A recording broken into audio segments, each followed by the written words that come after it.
DB live Bihar Jharkhand में आप सबका स्वागत है। मैं हूं आपके साथ आराधना और मेरे साथ मौजूद है यश, मेरे सहयोगी। और आज इस वक्त जो सबसे बड़ी खबर आ रही है वो आ रही है महाराष्ट्र से, जहां मुख्यमंत्री का शपथ ग्रहण समारोह आयोजित किया जा रहा है। एक तरफ महाराष्ट्र में सियासी हलचल काफी तेज है और इसकी सुगबुगाहट बिहार तक देखी जा रही है।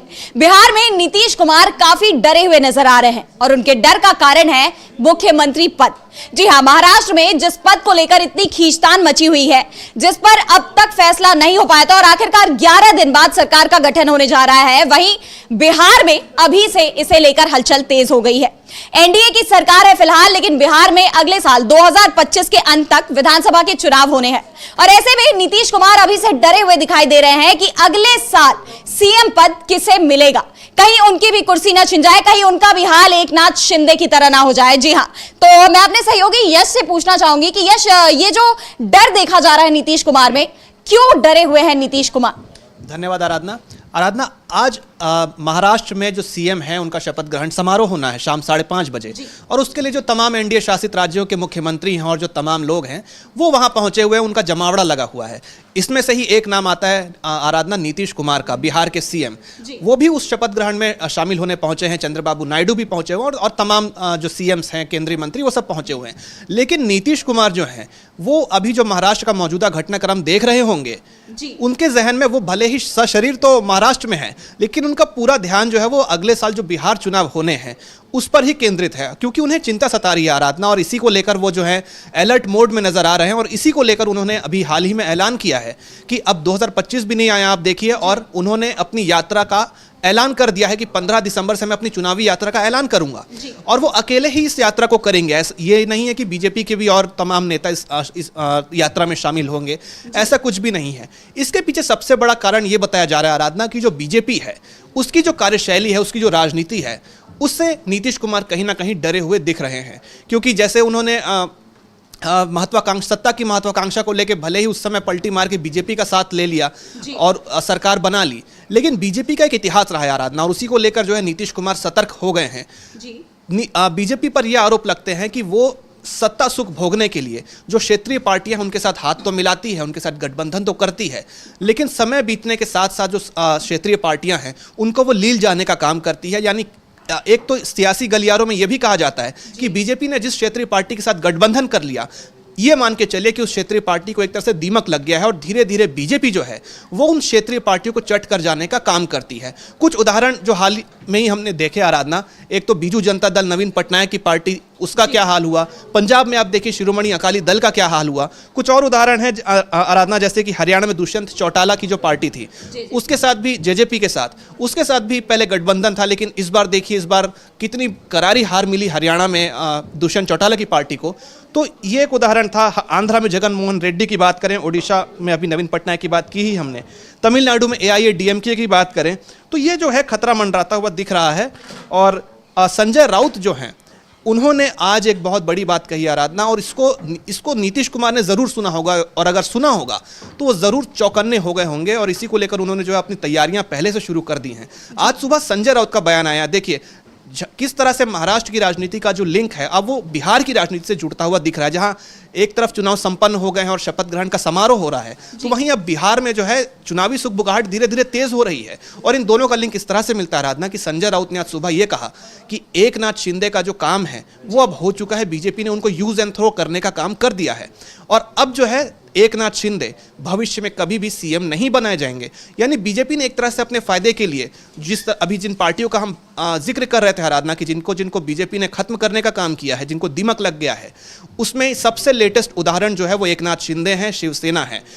किस तरह से शिवसेना जो इतनी बड़ी क्षेत्रीय पार्टी है महाराष्ट्र की, उसको तोड़ने का काम किया बीजेपी ने, उसको तोड़ने में वो सफल हुई, और फर्ज अदायगी के लिए या एक तरह से दिखावटी तौर पे 2-2.5 साल के लिए एकनाथ शिंदे को सीएम बना भी दिया, सिर्फ सत्ता सुख भोगने के लिए। क्योंकि बीजेपी का तो तरीका ही यही है कि वो किसी ना किसी तरीके से बैकडोर से साम दाम दंड भेद इस्तेमाल करके सरकार में बने रहना चाहती है। तो एकनाथ शिंदे अगर उन्हें एक मोहरा नजर आए तो उन्होंने उस मोहरे पर ही दांव चल दिया और उनको सीएम बना दिया। लेकिन अब इस बार के चुनाव में जब बीजेपी सिंगल लार्जेस्ट पार्टी बनकर उभरी है, तो उन्होंने एकनाथ शिंदे को अब कुर्सी नहीं सौंपी है, और खबर तो ये भी आई थी कि एकनाथ शिंदे जो हैं वो तो गिड़गिड़ा रहे थे अमित शाह के सामने मीटिंग में बंद कमरे में। ये सामना में छपा है कि मुझे 6 महीने तक कम से कम सीएम बने रहने दीजिए। तो आराधना, ये स्थिति हो जाती है क्षेत्रीय पार्टियों के साथ कि एक तरफ तो आप उनको सिरमौर बना के रखते हैं, कुर्सी देते हैं, लेकिन अगले ही पल जब बीजेपी अपनी असली रंग दिखाती है तो फिर जो क्षेत्रीय पार्टियां वो इस तरह से घुटनों पर आकर गिड़गिड़ाती हुई नजर आती है। यही डर आराधना नीतीश कुमार को सता रहा है और वो सोच रहे हैं कि जो साल के आखिर में 2025 के अंत में आखिरी महीनों में बिहार के चुनाव होने हैं, तब तक राजनीतिक स्थिति क्या रहेगी बिहार की, तब तक नीतीश बाबू का, नायडू का और मोदी जी का जो समीकरण है वो सही चल पाएगा या ये जो 3 पहिया गाड़ी है वो इधर उधर होगी। उस आशंका से बचने के लिए नीतीश कुमार अब इस फिराक में है आराधना कि चुनाव पहले ही क्यों ना करा दिए जाए बिहार के, क्योंकि अभी जब स्थिति सामान्य है और नीतीश कुमार और मोदी जी के बीच में और सब कुछ बाहरी तौर पे तो सब कुछ ठीक ही दिख रहा है, तो अगर ठीक लग रहा है तो नीतीश कुमार इस फिराक में है तो कि क्यों ना जल्दी ही चुनाव करा दिए जाएं और फिर से वो सीएम की कुर्सी पर बैठें। क्योंकि अगर मामला बिगड़ जाता है तो फिर बीजेपी अपनी उसी राजनीति पे उतरेगी और सीधा जो डर है, सीधा जो खतरा है वो नीतीश कुमार की कुर्सी पर मंडराने लग जाएगा। जी बिल्कुल, यानी देखा जाए तो नीतीश कुमार के अंदर ये डर है कि जो महाराष्ट्र में हुआ वैसा ही कुछ बिहार में देखने को ना मिला। और अगर बताएं तो राजनीतिक सलाहकारों का भी मानना है कि नीतीश कुमार का ये डर काफी हद तक सही है। काफी सारी थ्योरी निकलकर सामने आ रही है। कुछ का कहना है कि सबसे पहले तो बीजेपी सीट बंटवारे पर काम करेगी।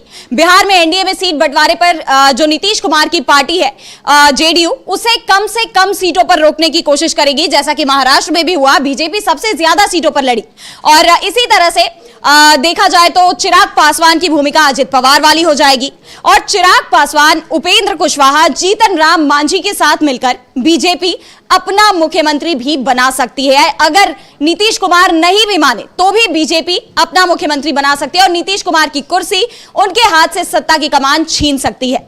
आपको बता दें कि जानकारों का यह भी कहना है कि अगर इस बार बिहार में एनडीए के पास 180 से ज्यादा सीटें आई तो यह तय है कि नीतीश कुमार अगले मुख्यमंत्री नहीं होंगे। इस तरह के कई सारे दावे सामने आ रहे हैं और इसीलिए नीतीश कुमार के अंदर काफी डर देखा जा रहा है। और जहां एक तरफ नीतीश कुमार डरे हुए हैं तो वहीं दूसरी तरफ तेजस्वी यादव उनकी मुश्किलें बढ़ाते हुए दिखाई दे रहे हैं। नीतीश कुमार ने जो महिला संवाद यात्रा निकालने की तैयारी की हुई है, उससे पहले ही तेजस्वी यादव मैदान में उतर चुके हैं। उनकी जनसंपर्क यात्रा 4 दिसंबर से ही शुरू हो गई है। वो लोगों के पास पहुंच रहे हैं, उनसे अपना संपर्क कर रहे हैं और उनकी मांगों को सुन रहे हैं, समझ रहे हैं और उनके मुद्दों को उठा भी रहे हैं। और सबसे पहला मुद्दा उन्होंने उठाया है छात्रों का। हमने देखा कि कैसे उत्तर प्रदेश में छात्रों का आंदोलन काफी गरमाया हुआ था। यश, छात्र अपनी मांग को लेकर कैसे उन्होंने बीजेपी सरकार को, प्रशासन को घुटनों पर ला दिया। वैसा ही कुछ माहौल अब बिहार में भी हो सकता है, क्योंकि तेजस्वी यादव ने बिहार की परीक्षा को, बीपीएससी को लेकर बहुत ही अहम मांग उठाई है। तो क्या है ये तेजस्वी की मांग, मैं आपसे पूछना चाहूंगी यश। आराधना, तेजस्वी यादव ने तो अपनी यात्रा कल से शुरू कर दी है। कल वो मुंगेर में थे, कल भी उन्होंने नीतीश कुमार पर निशाना साधा, उस पर भी हमने इस कार्यक्रम में चर्चा की थी। आज तेजस्वी यादव खगड़िया पहुंचे हैं और इसके साथ ही साथ उन्होंने एक लेटर लिखा है नीतीश कुमार को और सीधे तौर पर मांग की है। मांग के साथ साथ चेतावनी भी दी है। मांग यह है आराधना की जो बीपीएससी की परीक्षा होती है, बिहार पब्लिक सर्विस कमीशन की, उसको लेकर कुछ अनियमितताएं हैं, कुछ सुधार की गुंजाइश है, जिसकी मांग छात्र काफी समय से कर रहे हैं। तो उस पर अब तेजस्वी यादव का जो साथ है वो छात्रों को मिल गया है और छात्रों की आवाज़ बनकर, युवाओं की आवाज़ बनकर, खुद एक युवा चेहरा है तेजस्वी यादव और बतौर नेता प्रतिपक्ष अपनी जिम्मेदारी निभाते हुए तेजस्वी यादव ने नीतीश कुमार को ये चिट्ठी लिखी है और 3-4 इनकी मांगे हैं। और इन्होंने नीतीश कुमार से कहा है कि एक तो ये फॉर्मल तरीके से इन्होंने कहा है कि आप औपचारिक रूप से इन मांगों को मान लें, वरना नीतीश कुमार भी जानते हैं और सब जानते हैं कि अगर छात्र आंदोलन के लिए उतरे तो फिर सरकार को झुकना ही पड़ेगा। तो अगर उससे बचना है तो नीतीश कुमार इन मांगों को मान लें और अगर नीतीश कुमार इन मांगों को नहीं मानते हैं तो इसी पत्र में तेजस्वी यादव ने आंदोलन की भी चेतावनी दे दी है कि उसके बाद फिर आप ये मत कहिएगा कि हमने उग्र आंदोलन क्यों किया। हम छात्रों को लेकर, मेरी अगुवाई में ये आंदोलन होगा और फिर हम आपकी सरकार को घेरने का काम करेंगे। तो यानी कि तेजस्वी यादव ने ना सिर्फ छात्रों के मुद्दों को उठाया है बल्कि एक चेतावनी भी दे दी है नीतीश सरकार को कि अगर हमारी मांगे मंजूर नहीं हुई तो हम आंदोलन करेंगे। जी, एक तरह से स्थिति देखिए जेडीयू और आरजेडी में तू डाल डाल में पात पात वाली हो गई है। यहाँ चुनाव की आहट जैसे जैसे तेज हो रही है, तेजस्वी यादव सदन में तो गरज ही रहे थे। हाल ही में हमने देखा जब तक विधानसभा का सत्र चला, भले ही नीतीश कुमार ने सुध नहीं ली, लेकिन अब देखिए सदन खत्म होने के बाद भी तेजस्वी यादव तमाम मोर्चों पर नीतीश कुमार को घेरने का काम कर रहे हैं। उनमें से एक अभी बीपीएससी का मुद्दा है, तो वो क्या मांगे हैं आराधना, उन पर एक बार हम चर्चा करते हैं, एक बार रोशनी डालते हैं। पहला तो ये आराधना की शिकायत ये की गई है कि फॉर्म भरने की जो तारीख होती है, ऑनलाइन फॉर्म भरने की जो तारीख होती है बीपीएससी की, वो जब अपने अंतिम दिनों में पहुंचती है, 2 या 3 दिन बाकी रहते हैं, तो सर्वर में दिक्कत आ जाती है। इससे छात्रों को फॉर्म भरने में समस्या का सामना करना पड़ता है। और जो छात्र हैं वो तय समय सीमा में तय जो डेट्स हैं उसमें फॉर्म्स भरने से वंचित रह जाते हैं और इसकी वजह से उन्हें परीक्षा में बैठने का मौका नहीं मिलता है। एक तो ये है। दूसरा है कि फॉर्म फिल करने की जो अंतिम तारीख है उसे बढ़ाया जाए, क्योंकि जो छात्र वंचित रह गए हैं, उनका फॉर्म नहीं भर पाया गया है, तो 4-5 दिन और बढ़ाया जाए ताकि जो छात्र वंचित रह गए सर्वर को भी दुरुस्त किया जाए और इस तारीख को भी बढ़ाया जाए ताकि जो छात्र हैं वो फॉर्म भर सकें। एक तो मांग ये है आराधना। दूसरा ये है कि परीक्षा की जो तारीख है उसे आगे बढ़ाया जाए। परीक्षा तारीख बढ़ाने के पीछे कारण ये आराधना कि तेजस्वी ये मांग कर रहे हैं छात्रों की ओर से कि उनको तैयारी के लिए थोड़ा और समय दिया जाए और तैयारी के लिए और समय दिया जाए, और ताकि छात्रों को पर्याप्त समय मिले पढ़ाई करने का और उसके बाद वो परीक्षा के लिए अपीयर हो सकें। तो पर्याप्त समय की भी मांग इसमें की गई है। वहीं इसके साथ ही साथ बीपीएससी की परीक्षा एक ही शिफ्ट में हो, इसमें कहा गया है 1 दिन 1 शिफ्ट 1 पेपर और 1 पैटर्न। अमूमन ये होता है आराधना कि कई पालियों में परीक्षाएं होती हैं और जो पेपर्स होता है वो सेट में आता है, जैसे कि set A, set B, set D जो भी आता है, तो उसमें यह होता है आराधना कि मार्क्स तो उतना ही होते हैं, सभी छात्र एक ही साथ बैठकर परीक्षा देते हैं, लेकिन उनमें जो प्रश्नों का जो स्तर होता है, कोई प्रश्न बहुत ही सरल होते हैं, कोई प्रश्न कठिन होते हैं, तो एक तरह से इसमें जो है एक भेदभाव वाली स्थिति पैदा हो जाती है छात्रों के लिए। हो सकता है कि कोई छात्र सरल प्रश्न पढ़ के आया हो या कोई किसी के लिए कठिन प्रश्न ही सरल हो जाए। तो इस तरह के भेदभाव से बचने के लिए नॉर्मलाइजेशन, सामान्यकरण की मांग की है तेजस्वी यादव ने छात्रों की तरफ से कि जो एक ही सेट हो, एक ही पेपर हो, एक ही शिफ्ट में सारे पेपर्स हों। और इन सब मांगों को अगर नीतीश कुमार नहीं मानते हैं, जो छात्रों की मांग है, तो इसके बदले में फिर उग्र आंदोलन की चेतावनी दी है तेजस्वी यादव ने छात्रों की तरफ से। जी, यानी कि अगर देखा जाए तो विपक्ष बहुत ही सधी हुई रणनीति के तहत आगे बढ़ रहा है, चाहे वो केंद्र में राहुल गांधी हो, चाहे वो बिहार में नेता विपक्ष तेजस्वी यादव हो। लोगों से जुड़ना, लोगों की मांगों को उठाना, उनके मुद्दों को उठाना, इनकी रणनीति में देखा जा रहा है। खासतौर पर अभी जब तेजस्वी यादव ने छात्रों का यह मुद्दा उठाया है, तो ऐसे में साफ है उन्होंने नीतीश सरकार को चेतावनी भी दे दी है। और सबसे बड़ी बात कि अभी हाल ही में आपने देखा था कि उत्तर प्रदेश में कैसे योगी सरकार छात्रों के प्रदर्शन के आगे बुरी तरह घिर गई थी।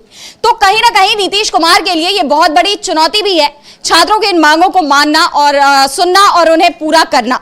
बहरहाल अब हम बढ़ते हैं अगली खबर की ओर, जो कि झारखंड से है। झारखंड में हेमंत सोरेन की सरकार का गठन पूरा हो चुका है। उनके मंत्रिमंडल में भी विधायकों ने मंत्रिमंडल की शपथ ले ली है, मंत्री पद की शपथ ले ली है।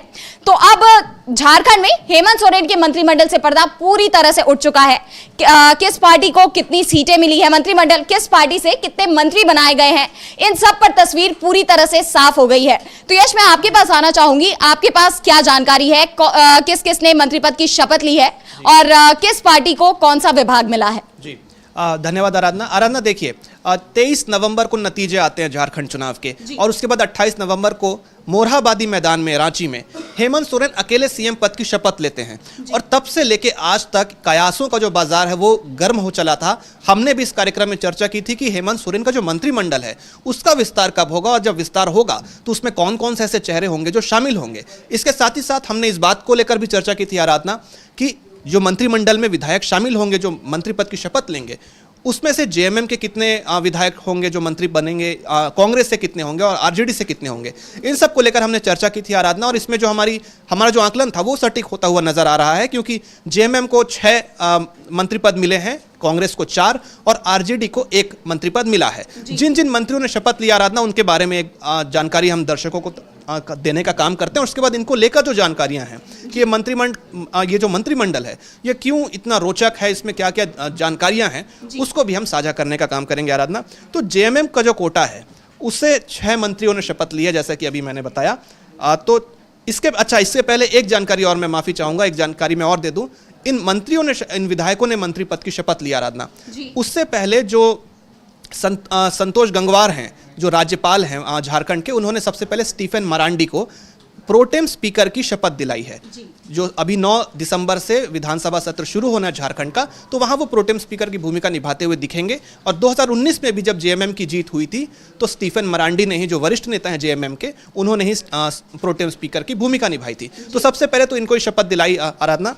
उसके बाद जो है जेएमएम के जो मंत्री बने हैं उनके नाम ये हैं, एक है चमरा लिंडा, सुदिव्य कुमार सोनू, योगेंद्र महतो, दीपक बिरुआ, रामदास सोरेन और हफीजुल हसन। कांग्रेस की बात करें आराधना तो इसमें 4 हैं, 4 विधायकों को मंत्री पद की शपथ दिलाई गई है राज्यपाल के द्वारा।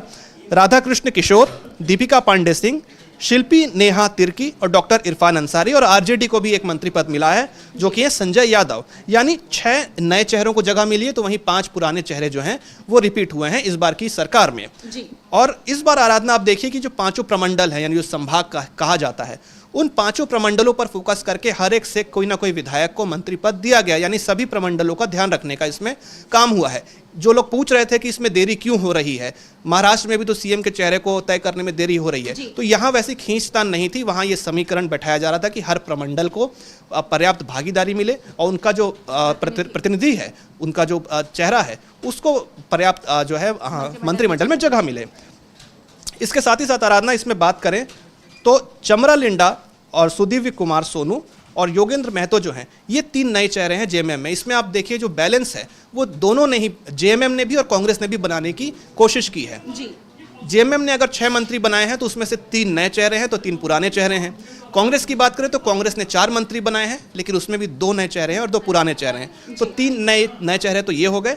कांग्रेस की बात करें तो राधाकृष्ण किशोर और शिल्पी नेहा तिर्की, ये 2 नए चेहरे हैं। और आरजेडी के जिसकी हमने बात की संजय यादव, ये तो नए चेहरे हैं ही जी। तो आराधना ये मंत्रिमंडल है जिसने शपथ ली है। अब 9 तारीख से जो सदन बैठेगा उसमें सभी जो नए चेहरे, पुराने चेहरे हैं, ये सब नजर आएंगे। और इसके बाद जो काम है विधानसभा का, सरकार का, वो चलता हुआ दिखेगा। कुछ दिलचस्प जानकारियों की अगर बात करें आराधना इस मंत्रिमंडल को लेकर, तो रामदास सोरेन को इस बार मंत्रिमंडल में जगह मिली है। ये पिछली सरकार में भी मंत्री थे और इस बार रामदास सोरेन का नाम इसलिए भी उभर कर सामने आया कि चंपई सोरेन जो सिर्फ वो तो नहीं गए, अपने बेटे बाबूलाल सोरेन को भी बीजेपी में लेके चले गए, तो उनको बाबूलाल सोरेन को हराने वाले घाटशिला से रामदास सोरेन ही साबित हुए। और इस बार शायद इसी की वजह से इनको मंत्रिमंडल में जगह भी दी गई। एक तो वरिष्ठता, दूसरा कि इन्होंने चंपई सोरेन के बेटे को भी हराया है। यानी पिछली बार चंपई सोरेन जो कि हेमंत सोरेन सरकार का प्रमुख हिस्सा थे, और चंपई सोरेन हेमंत सोरेन के बाद मुख्यमंत्री भी बनाए गए थे, और इस बार उनके ही बेटे को मात देने वाले रामदास सोरेन को हेमंत सोरेन ने अपने मंत्रिमंडल में शामिल किया है। अब देखा जाए तो कहीं ना कहीं चंपई सोरेन के लिए यह जरूर बड़ा झटका है। चंपई सोरेन के लिए ये कहा जा रहा है कि बड़ा झटका इसलिए है कि ना तो उन्हें बीजेपी में कोई अहम जिम्मेदारी मिल रही है, और बीजेपी में कई तरह के दावे ये सामने आ रहे हैं कि बीजेपी में चंपई सोरेन जिस महत्ता को ढूंढते हुए गए थे वहां उन्हें वो महत्व तो नहीं मिल रहा है। हालांकि उनके बेटे को जरूर इस बार करारी हार का सामना करना पड़ा, तो ये अब अपने आप में चंपई सोरेन के लिए जरूर झटका है। आराधना आप तस्वीर सोचिए, अभी कुछ दिनों बाद विधानसभा के जो सत्र बैठेगा, चंपई सोरेन जीत गए हैं, विधायक तो बन गए हैं बीजेपी की तरफ से, सदन में क्या सीन नजर आएगा? चंपई सोरेन जो है क्या फिर से चश्मा पहने हुए नजर आएंगे? क्योंकि आंख मिलाने की तो उनकी हिम्मत होगी नहीं, क्योंकि यहाँ इतना बड़ा संख्या बल, यहाँ पे पूरा इंडिया गठबंधन, जीते हुए इसके विधायक, मंत्री, और इधर चंपई सोरेन। मतलब एक होता है हार के भी जो जीत जाए, लेकिन यहाँ तो जीत कर भी हार गए हैं चंपई सोरेन। और जिस महत्वाकांक्षा को खोजने के लिए गए थे वो तो पता नहीं उनको हासिल हुई या नहीं हुई। खुद तो गए और उनके साथ साथ अपने बेटे जो था बाबूलाल सोरेन, अपने बेटे का भी एक तरह से राजनीतिक करियर जो है चंपई सोरेन की ही वजह से, बाबूलाल सोरेन का राजनीतिक करियर शुरू होने से पहले एक तरह से खत्म मान लिया जा रहा है जी। और इसके साथ ही साथ आराधना, अब जब मंत्रिमंडल की हम बात कर रहे हैं जिसमें चंपई सोरेन की अभी हमने बात की क्योंकि बाबूलाल सोरेन का जिक्र आया, इसको लेकर तो एक और जानकारी आराधना कि संथाल परगना का बड़ा मुद्दा उठा इस बार के चुनाव में, और बीजेपी बहुत कुछ इसके बारे में कह रही थी, संथाल परगना को अलग कर दिया जाए, इसको केंद्र शासित प्रदेश बना दिया जाए। अब देखिए रिकॉर्ड मतों से रिकॉर्ड जीत वहाँ पे दर्ज की थी। 18 में से 17 सीटों पर इस बार इंडिया गठबंधन की जीत हुई थी। यानी सीधे तौर पर जो है जनादेश ने एनडीए का जो एजेंडा था उसको नकार दिया था। अब देखिए इसका इनाम संथाल परगना को मिला है। यही बात मैं कह रहा था कि जो 5 प्रमंडल हैं उनका बहुत ही सही तरीके से बैलेंस रूप में ध्यान रखा गया है। आप देखिए संथाल परगना से जेएमएम ने अपने 2 विधायकों को मंत्री बनाया है और कांग्रेस ने भी अपने 2 विधायकों को मंत्री बनाया है। यानी कि सबसे ज्यादा मंत्री अगर किसी वहां से आते हैं प्रमंडल से, तो वो संथाल परगनाई है, जहां से 4 मंत्री बनाए गए हैं। तो ये एक तरह से बैलेंस बनाने की कोशिश की गई है। अब जो है सरकार इस पे आगे अपना काम जारी रखेगी। जी बिल्कुल, बहुत बहुत धन्यवाद यश। और एक तरफ तो झारखंड में हेमंत सोरेन की सरकार का पूरी तरह से गठन हो चुका है, मंत्रिमंडल भी अब उनका बन गया है, शपथ ग्रहण समारोह हो गया है। अब सरकार सुचारू रूप से अपना कामकाज शुरू करने वाली है। और वहीं इस बीच खबर यह भी आ रही है कि हेमंत सोरेन सरकार ने जो झारखंड के श्रमिक है, जो कामगार मजदूर है, उनके लिए बहुत बड़ा काम किया है। हेमंत सोरेन सरकार की तरफ से उन्हें बहुत बड़ी सौगात दी गई है। जो श्रमिक झारखंड में झारखंड से बाहर जाकर काम कर रहे थे, मलेशिया गए हुए थे, उन श्रमिकों के लिए हेमंत सोरेन सरकार की तरफ से बड़ा कदम उठाया गया है। इससे जुड़ी क्या जानकारी है यश आपके पास? आराधना, झारखंड से कुछ ऐसे कामगार थे, कुल 70 कामगार देश भर से गए थे, जिसमें झारखंड के 50 कामगार मलेशिया में फंसे हुए थे और वहां उनका जो वेतन है वो लंबित है करीबन 4 महीनों से। इसके साथ ही साथ वहाँ जो उनके रहने खाने की भी व्यवस्था है वो बहुत ही दूभर बताई जा रही है और उसको लेकर वो वहाँ पे जूझ रहे हैं। रहने के लिए पर्याप्त उचित जगह नहीं मुहैया हो रही है, खाने पीने को लेकर उनकी जो है समस्या उत्पन्न हो रही है, वेतन उन्हें नहीं मिल रहा है। तो इसको लेकर उन्होंने सितंबर में लेटर लिखा था, लेकिन उस समय चुनावी गतिविधियां जारी थी और बाद में जो आचार संहिता थी वो लग गई थी। तो ये खबर सीएम तक पहुंचते और क्रियान्वित होने में समय लग गया। अब उन्होंने जो झारखंड सरकार से गुहार लगाई थी कि आप हमारी सुध लीजिए, इसको लेकर झारखंड सरकार अब एक्शन में आ गई आराधना, और उन सभी 50 के 50 कामगारों को अगले हफ्ते पूरी तरह से वो 50 के 50 कामगार मलेशिया से झारखंड वापस बुला लिए जाएंगे, क्योंकि एक पासपोर्ट की भी समस्या थी आराधना, और उसके लिए सरकार का हस्तक्षेप बहुत ज़्यादा ज़रूरी था। और वो ये था कि आमतौर पर जो विदेश जाते हैं यहाँ से कामगार, वहाँ की जो कंपनियाँ हैं वो उन कामगारों का पासपोर्ट अपने पास रख लेती है ताकि वो कहीं और ना जा सकें। इसको लेकर वो जो है वतन वापसी को भी समर्थ नहीं थे कि वापस कैसे आए, क्योंकि पासपोर्ट जो है कंपनी के पास है। उस कंपनी का भी नाम सामने आया आराधना की lead master engineering and construction company, ये कंपनी है आराधना। तो ये 3-4 समस्याएं इनकी थी कि वहाँ पे काम के लिए तो ले जाया गया, काम ज़्यादा हो रहा है, लेकिन वेतन की बात करें जिसके लिए वो गए हैं कमाने के लिए, वो कमाई ही उनकी बंद है 4 महीनों से। खाने पीने की समस्या है, रहने की समस्या है। तो इन सब को लेकर झारखंड सरकार को उन्होंने चिट्ठी लिखी थी और 11 से 18 दिसंबर के बीच ये सभी कामगार लौट आएंगे। यानी एक तरह से आप देखिए कि सिर्फ असम में ही नहीं, असम का तो हमने अभी जिक्र किया ही था कि एक प्रतिनिधिमंडल वहाँ भी भेज रहे हैं कि असम के चाय बागानों में जो कामगार काम कर रहे हैं, जो मूलवासी काम कर रहे हैं, उनकी भी स्थिति कोई बेहतर नहीं है आराधना। तो उनको भी झारखंड सरकार जो है वापस लाने की तैयारी में लग चुकी है और बहुत जल्द एक प्रतिनिधिमंडल वहां जाएगा, उनकी स्थितियों का जायजा लेगा और जो भी उनकी स्थितियां हैं, जो भी उनकी कमियां, उनको दूर करने का काम करेगा। और अगर बना तो उनको वापस लाने का भी काम किया जाएगा, ताकि झारखंड में ऐसी स्थितियां उत्पन्न की जा सकें कि वो झारखंड में ही अपने राज्य में रहकर जो अपना रोजगार है, जो अपने परिवार का भरण पोषण है, वो कर सकें। तो यानी एक तरह से असम से तो अपने कामगारों को वापस लाने का काम कर ही रही है हेमंत सोरेन की सरकार। इसके साथ ही साथ विदेश में भी जो झारखंड के कामगार फंसे हैं, उनको लाने की भी तैयारी हेमंत सोरेन की सरकार ने शुरू कर दी है और जिसकी जो वापसी है वो इसी हफ्ते पूरी हो जाएगी।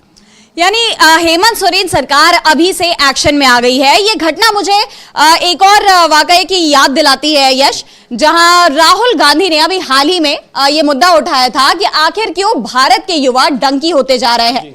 और एक तरफ तो उन्होंने मोदी सरकार से मांग की थी कि भारत के उन युवाओं को मदद पहुंचाई जाए, उन्हें भारत में ही बेहतर रोजगार देने का काम किया जाए। इस पर मोदी सरकार की तो आंख कितनी खुली कितनी नहीं, ये अभी तक कोई पता नहीं है।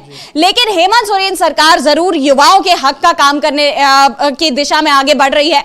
उन्होंने अभी यहाँ मलेशिया से युवाओं को बुला लिया, युवाओं को बुलाने का पूरा इंतजाम कर लिया है और कहा यह जा रहा है कि जल्दी ही उन्हें झारखंड में रोजगार भी मुहैया कराया जाएगा। तो आज इस कार्यक्रम में बस इतना ही। आप सभी का बहुत बहुत धन्यवाद हमारे साथ जुड़े रहने के लिए, और मैं अपने सहयोगी यश का भी धन्यवाद करूंगी हमारे साथ ये सारी जानकारियां साझा करने के लिए। और कल आपसे फिर इसी जगह इसी वक्त मुलाकात होगी। तब तक के लिए आप बने रहिए